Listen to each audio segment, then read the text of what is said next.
Welcome to the New Life Stories channel. We hope you will have fun with us. Enjoy watching.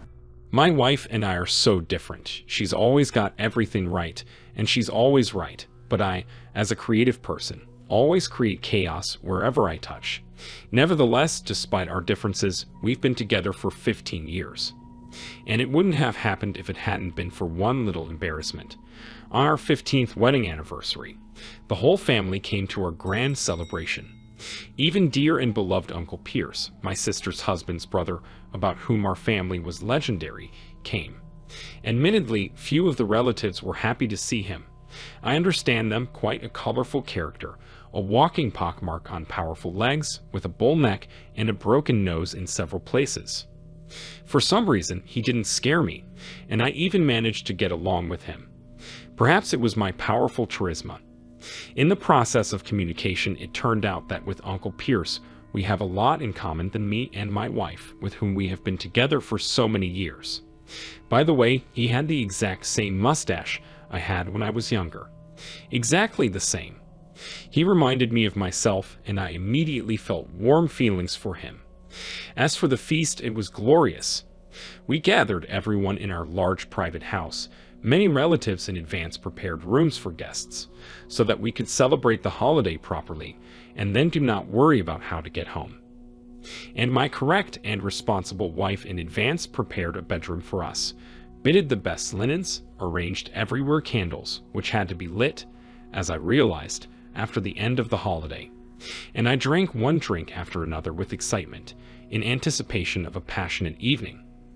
Maybe at least on the day of our crystal wedding, my beloved will agree to participate in a little intimacy and will not just lie log. Eventually, in the midst of the fun, I felt that I lost my bearings. Both physically, I started to skid during the dance, and morally. Right during the same dance, I grabbed my wife's sister by the waist, and for some reason she didn't say anything. When the ground started to really go out from under my feet, I decided it was time for a little break and headed to our bedroom. I thought I'd lie down and wait for my wife, and we would finally dance the midnight tango with her in our bed.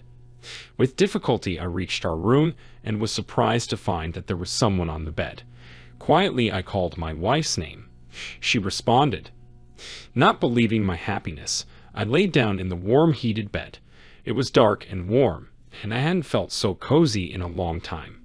My wife sniffled when she felt my hand and pressed her whole body against me.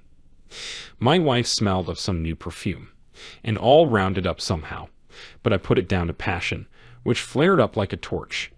We danced in bed like never before. My brain was so foggy that it was hard to think about anything, much less suspect anything. And then she turned her head, and I realized it was my mother-in-law. I'll be honest, I didn't expect this. It's not what life prepared me for, because what happened was irreparable. My eyes got used to the darkness a little, and I began to distinguish outlines. Oh, really, a mother-in-law. Her hair, her clothes. Somehow I didn't notice when she left the party. I was too busy with my dancing. To my surprise, the mother-in-law didn't say anything. She just sniffled softly, and in just a minute her breathing became even. Then I quietly went to the bathroom and cleaned myself up. Guilt had not yet made itself felt. My conscience was asleep, and so was my mother-in-law, and I wasn't going to wake her up. There were drunken voices and music coming from downstairs. I didn't want to go back to this mess. I slipped quietly past the hall and stepped out into the air. The coolness of the fall evening brought relief. I moved into the darkness, afraid that someone was about to come out for air, and I would have to keep up a conversation with them. Somehow I didn't want to see or hear anyone. There were lights in our yard, but no one turned them on, so I moved cautiously toward where the arbor with the grapes was. That's where the light switch was. I almost reached my final destination as the silence was cut by some sounds. It surprised me and stopped me at the same time. Maybe the wife's sister and her husband were prancing around. Slowly, so as not to give myself away, I turned around and walked back, and that's when I heard a quiet laugh. It was so dear to me that I stood up like a stumbling block. On stiff legs, I reached the gazebo, and with shaky hands, I fumbled for the light switch.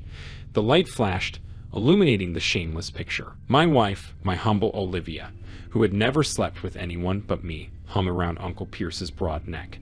Their lips were locked together so that it was hard to tell which was which, and his tendrils tickled her nose. His wife froze and turned around. She looked at me fearfully and turned pale. Uncle Pierce wiped his lips with his hand. He said, "I'd better go or they'll eat all the cake," and was gone, leaving me to gush and my wife to blush and blush.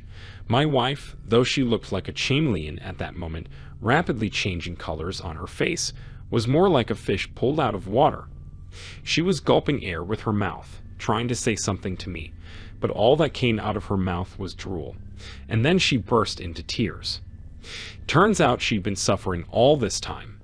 Our marriage was weighing on her. She wanted passion, emotion, and what she got was me. It also turned out that in intimacy I'm no good. I think only about myself, and she wants variety. I thought that she is satisfied with the position of a pig on his back, and she all this time wanted variety. She finally fell for Uncle Pierce's mustache. The wife was no longer shy about expressing her emotions. She was practically screaming at me, accusing me of all sins. It was the first time I'd ever seen my wife so alive and so emotional. Not ice cold and froggy, so cold that you can't ride a goat, but passionate and deep and fiery. I wanted to take her right here in this gazebo. And before she could say anything else, I flicked the switch, pulled her to me, and kissed her, then turned her back to me, fattened her up, and fucked her with all my passion. It had been 5 years since our mutual infidelity. The truth about my adultery my wife did not find out. My mother-in-law pretended it never happened, although I suspect she just didn't remember. Those 5 years were the best years of our marriage. We finally opened up to each other. My spouse became more liberated, her girlish shyness and timidity was gone, and lately we've been drifting apart again. It was like there was an icy wall between us. I poked my nose into it like a blind kitten, but all I felt was cold and empty. But I had an advantage. I knew how to fix it, because today was a very important day for our family. Our 20th wedding anniversary. All the guests are here again. We spent even more money this time. Just expensive alcohol, fancy hors d'oeuvres, and a guest host. And there will be one important guest that I invited personally. He hasn't changed a bit since I've seen him. Same wild eyes, bull neck, blue tattoos, and mustache. My wife's favorite mustache. I know she can't resist. And then we'll be good again. Dear friends, thank you very much for watching. Leave comments, put likes, share with friends, and subscribe to the channel.